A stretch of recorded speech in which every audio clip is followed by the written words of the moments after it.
everybody. And this is us. If you want to keep the conversation going, that's us on Twitter. Slide credit has to go to my other partner in crime, John Starmer. John also runs the user group with me. John runs it from Maui. I know, right? I know. Yeah, don't feel sorry for John. So I do try to put him to work, like making slides and things, and he made this one for us.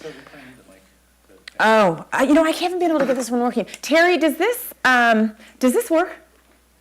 Is there a way to turn it on that I don't know? Oh, maybe like that thing right there? A little button that says on. It might. It's really small writing. And you would need other glasses for that one.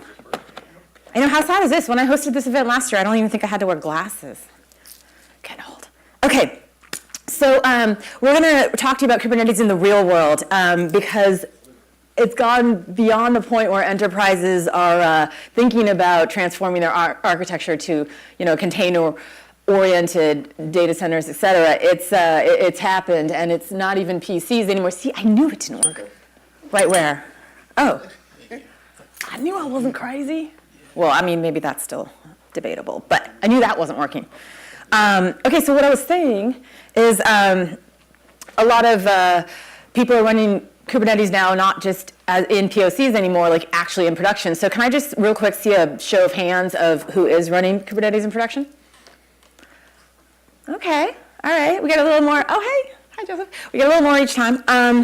I love this community. It's like all my best friends come to these things. And okay, so this, as you know, has given us some benefits, but also caused some problems. And all the things you expected out of VMs aren't necessarily there natively with the container infrastructures that are set up. So we have a panel of architects and admins and operators and customers and user group managers. And I know that's more than 4 people, so some of us wear multiple hats. But we are going to break it down, tell you some more do's and don'ts, and so that you too can run Kubernetes in the real world. So why don't I kind of start with the first question? How do enterprises transform their architectures with containers without losing all of the reliability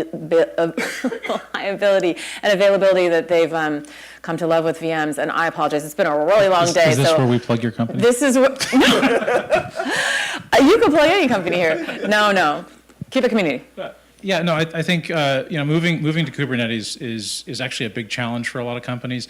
The containerization process isn't just about deploying things into containers, and that's why Kubernetes I think is so powerful, because it's an excellent management platform. But it really does mean that your application development community has to move to cloud native models for their applications. You probably still have to consider that some of the services might need to migrate on a longer time scale. Like, let's just not try to do everything all at once. I think if we can sort of start thinking through some of those processes, we can actually get enterprises into a more cloud native mindset. It's just going to take some time, right? Right. So one of and I want Michael Richmond to take us in this next direction, because I want him to talk a little bit about what he built at Neo. I teased it a little in the morning session. He has got a rather large database here and in Shanghai, running a lot of cores in production of Kubernetes.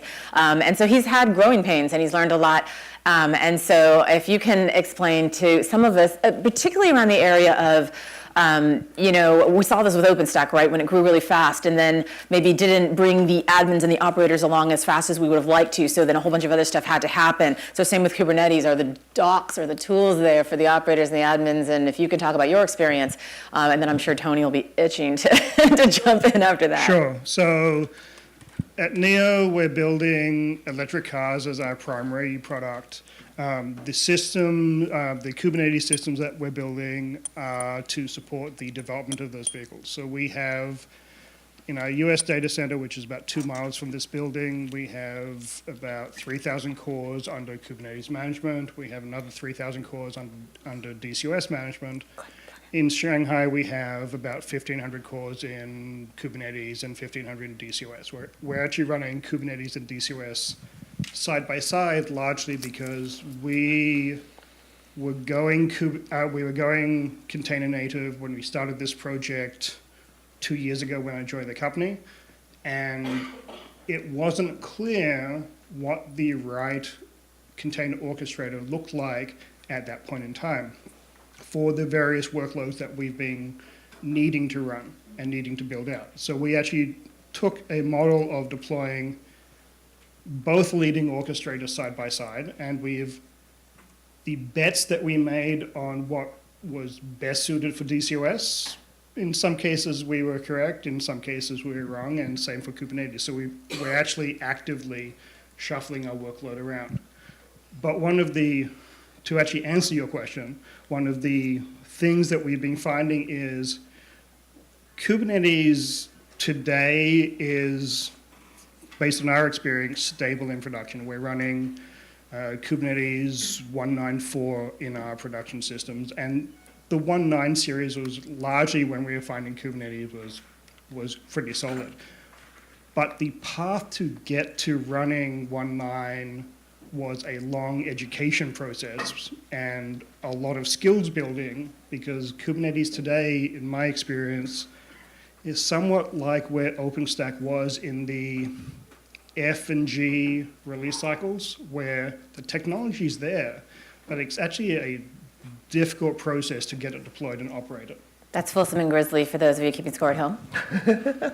Not everybody's coming through the OpenStack user group. Sure. Some people are from some of the other.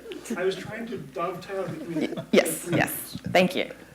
I would like to point out to Michael and Robert that I have a lapel mic. Oh. Oh my gosh. Yes, thank you. Oh, okay. No, I see the hierarchy now. Yeah, see how that works? Okay. Hi, everybody. Got So, Tony Campbell, and some interesting thoughts on this. I agree. There's Kubernetes went through this hype cycle, right, where everybody was trying to get their hands on it, everybody was using it, but not necessarily using it in a way that was production ready. A lot of bumps and bruises we saw in the last presentation. A lot of people were able to shoot themselves in the foot. But the interesting thing is Kubernetes uses a pattern in order to make its components reliable within itself, right? It uses this controller loop, right, that is watching the resources, and it's always trying to reconcile those resources, desired state to the current state, right? So if a pod disappears, this thing is watching, sees that pod disappear, brings up another one, right? That's what Kubernetes does. The interesting thing is we can use that pattern to help build some reliability into Kubernetes itself, where if you have your Kubernetes cluster up and running, and let me back into this. So I'm with Red Hat now, but I came over with the CoreOS acquisition, so I was with CoreOS, and then I was with Rackspace before then. But at CoreOS, we, along with a lot of other installers, started doing this as well. We started to take the control plane of Kubernetes and run as much of that as we could within Kubernetes itself. So, yeah. So the API server, right, was actually running within our Kubernetes cluster. It's called self-hosted. You see it all over the place now, self-hosted Kubernetes. So the API server, for example, was running as a pod in the Kubernetes cluster. So I got my API servers running, and if I lose one of my API servers, it's just a Kubernetes pod. What does Kubernetes do? Brings it back up, right? So that sort of pattern, I think the more we figure out how to make that pattern work in different places, we can help to build more reliability into our Kubernetes clusters. Okay. I'm going to ask you an interesting question. Well, I don't know. So what I've noticed, so we're going to go a little DevOps-y here, talking about IT admins versus operators versus developers. Ops dev. What's that? We know where you stand. Okay. All right. So in my experience, because our user group here, and if I didn't really introduce myself, I'm Lisa, and I've run the SFBay OpenStack user group for the last 5 years, and we're now sort of SFBay Cloud Native OpenInfra, but it's all the same, all one big happy family, same user group. So I know most of you, I think, since I've been around a while. So I've talked to a lot of you, and I know our environment, our community consists of a lot of admins and operators, maybe a third developers, probably that's about the ratio. And so in my experience, I've noticed that the IT admins sort of take a lot of interest in the technical details of launching and maintaining Kubernetes clusters, as opposed to the developers who just sort of think the world is a Kubernetes cluster. You going with me here? I know it's a weird question. And so there's a kind of a control thing about who's developing what, and especially when you introduce, GKE and EKS and AWS. And so where do you think, how much of the development is happening, and is there a handoff, and at what percentage is there a handoff, and how does that happen? And Rob, why don't you take this? Well, I think, for one thing, I've said for the longest time that developers are not happy with DevOps. They were happy with it because it enabled them, but they're not happy with having to deal with operating system updates. I mean, who the heck wants to do that, right? Operators, on the other hand, are happy with it because they can automate it. They can say, I can build a model against 10,000 machines to automate this process, and it's not as much of a problem for me. So when we split the two, and we say, that's why I say ops dev, I say that there's an operations development process. We should be automating all the things still, and infrastructure as code is still valid. But when we get to the application, why do we want the person who's trying to figure out if they've patched the latest security bugs on their operating system also trying to figure out what next feature they need to build in the application? We have a nice divide now, and Kubernetes gives one model for what that divide looks like. That's why I think there's so much interest in it. So that developers can now focus on how they're consuming Kubernetes resources, and I'm actually a huge fan of the operators thing that the CoreOS folks introduced into the Kubernetes community, because you can actually use that to operate your own application. Right, so now you're thinking about operations from the application perspective rather than the infrastructure perspective. You've moved infrastructure up a level. I think that's why people talk about no-ops, kind of like serverless, two of my least favorite technology names. You said them both. Yeah, I know. It's just throw it all out there, right? Get it all out. Yeah. But I think these are the two key technologies, right? We can break this boundary. Application developers can focus on their application. They still need to think about operating that application. How does it scale? Some of the things in even the previous session, like, oh, don't just assume that cron is going to do the right thing or cron job is going to do the right thing. You have to still be aware of what's going on in that new layer of infrastructure. But you can at least now let go of some of the underlying resources, right? Make them a little bit more flexible. So that's my 10 cents. 10 cents, not just two. Just to actually add a little to that, a lot of those high-level technologies that you're talking about, serverless, no-ops, et cetera, is largely a move towards saying, there's only one set of skills that we need to operate complex distributed systems, and that's never going to be the case. Yeah. It's important for everyone, no matter where they live in the stack, to have an understanding of other parts of the stack and maybe be abstracted from the details that are not important to their layer, such as application developers should be able to have an environment such as Kubernetes where they can run their apps and not worry about the infrastructure stuff. But we still need people to worry about the infrastructure stuff. Either those people are hired by AWS because you're running in a hosted environment, or they're your traditional IT people, or they're your operators that you hire to support your applications developers. There's no free lunch. I mean, ultimately, not everything is a completely stateless application. And I'd actually say that nothing is a stateless application. Michael had one of my absolute most favorite quotes on the planet during Container World when I had him on stage, and he said, the only truly stateless application is Hello World. Yep. I have to give him credit You for can actually it. apply state to that too, because it is in the code, so. So I came up as a software developer, and I'm going to have a real vulnerable moment right now. When I first started doing software development, I knew zero about the Linux command line. Nothing. I knew nothing about it. I was hacking out Java day and night, and then somebody told me, hey, put this on that Linux box. I'm like, yeah, how do I change directories? Yeah, so I've come a long way, and now I work for Red Hat. All right, so I've come a long way. But the point is, I think if developers had their way, they would be hacking on applications and not worried about infrastructure at all. And I think us trying to merge those two, I understand what we're doing, so we weren't throwing stuff over the wall. We wanted some sympathy on both sides of the wall.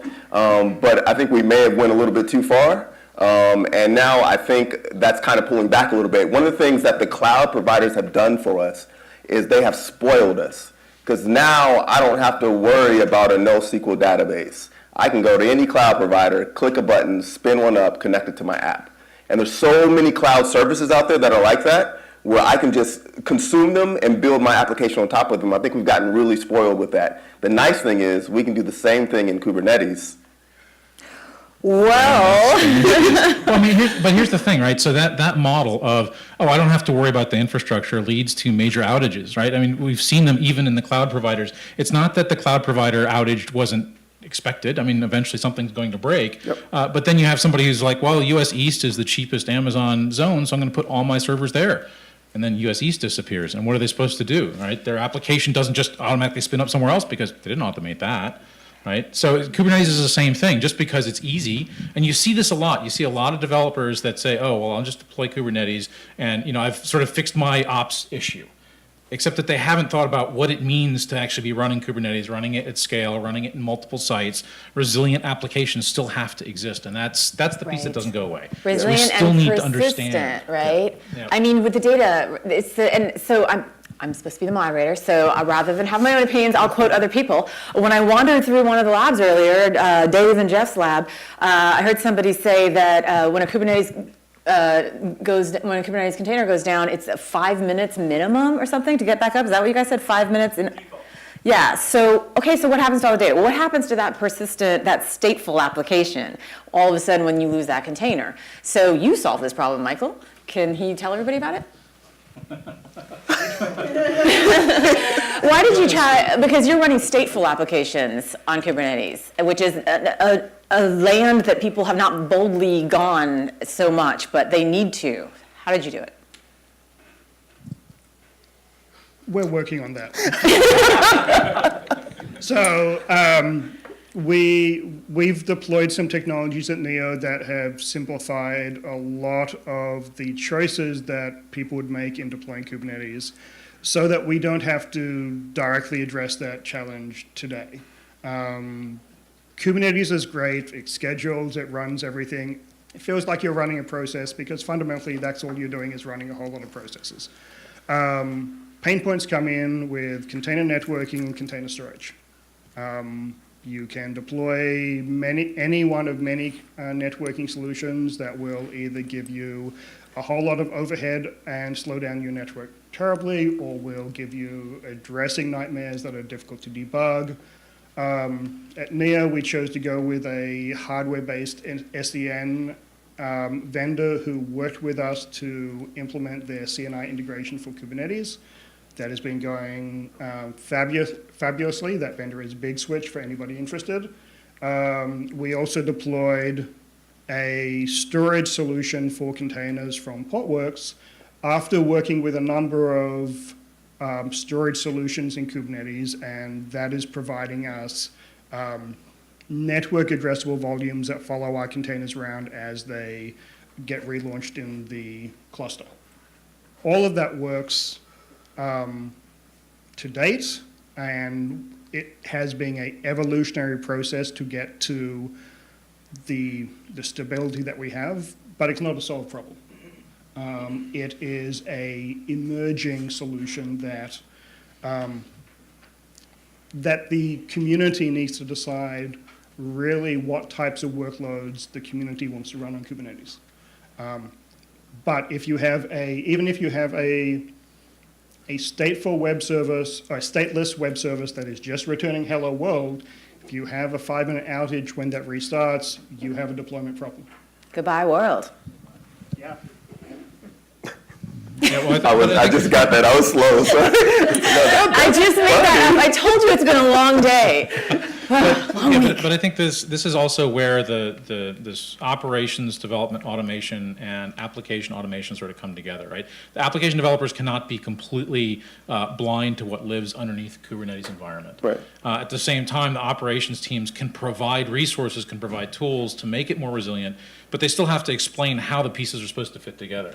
Right, it's not just one size fits all and away we go. It's all done. We still have to sort of tie the pieces together, and I think that's again where some of these additional models, like Tony, you had said, right, start using the Kubernetes automation model, the Kubernetes control loop, as a model for managing some of these stateful applications. That's where the controller resource, right, or the operator resource, comes into play. And I think it's a useful tool that can be implemented to support some of those stateful environments when your application expects things to exist, right? Expects your database to always be there. An operator can at least help handle some of the automation tasks, right? So it is something that comes from the ops side of the world, I think, for the most part. Robert set me up. Can I go? Yay, you haven't, go, plug. But what you're also saying is building monolithic applications is easy, building distributed applications is hard. If you want to build an application that scales and is in the Kubernetes mindset or even the VM mindset, you need to be thinking about microservices architectures, replicated architectures. And none of that comes without the cost of understanding what you're doing compared to just slapping code together in one process locally. And ultimately, I think a lot of this is that we're still trying to deliver what Java promised us. Java promised us write once, run anywhere. And that's actually what Kubernetes is getting as much closer to. It's what AWS got us close to with the VMs. But that's a 30-year-old dream that we're still trying to actually realize. Yeah, we've talked about this in previous editions of this panel, just about the culture shift that is necessary to move to Kubernetes, the way people have to change the way they think, the way they design applications, the way they think about applications. And you can't just take your monolith, well, you can, but it's not going to be very successful. You can take your monolith and drop it in a container if you want to, but you're not getting all the benefits of that. That gives you your 5 gig container image that was being talked about in the previous section.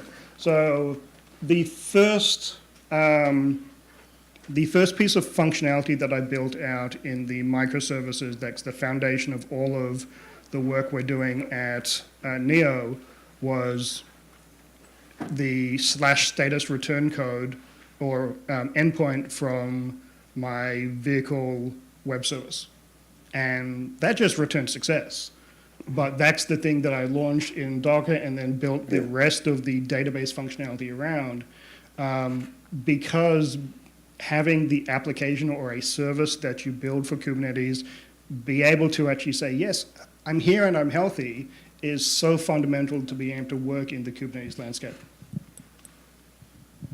Yeah. So if you were an operator, I begged Tony to fly all the way here from Austin to talk about this because I personally think it's one of the coolest things, and I talk about it a lot, but since you're the expert. Okay, I have a lightning talk on it, but I got more time here than the You lightning. will be here for the lightning talk. No, you do not. You have less. Kidding, Go. okay. So I don't know if you guys heard of the operator framework, but just real quick to throw this out to you. We've mentioned it a couple of times. So the idea in Kubernetes is we take that control loop and we use it for our own software, right? So if I have an application that has certain operational requirements, here's how I back this thing up. Here's how I restore it. Here's how I upgrade it. Right now that knowledge is in the mind of an operator, a person, right? What we're doing with the operator framework is we're allowing you to take that knowledge, put it into code. You're going to put that into Kubernetes code, and you're going to run that into your system with a control loop, right? So instead of me as a sysadmin watching this to see what happens when I need to back this up, and I'm physically doing it, the controller is watching that resource, and it says, oh, I see I need to back that thing up. And it fires it off and does the backup. It's checking Michael's status endpoint. There it is. It's checking the endpoint that Michael created. Yeah. So let me add to that, though. Yeah. I question the need for backup.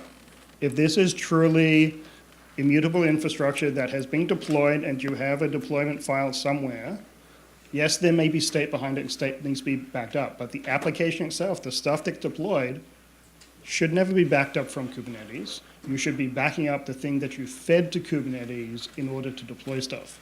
If people are going to Kubernetes and messing with deployments directly, that's not repeatable when you need to reboot your system.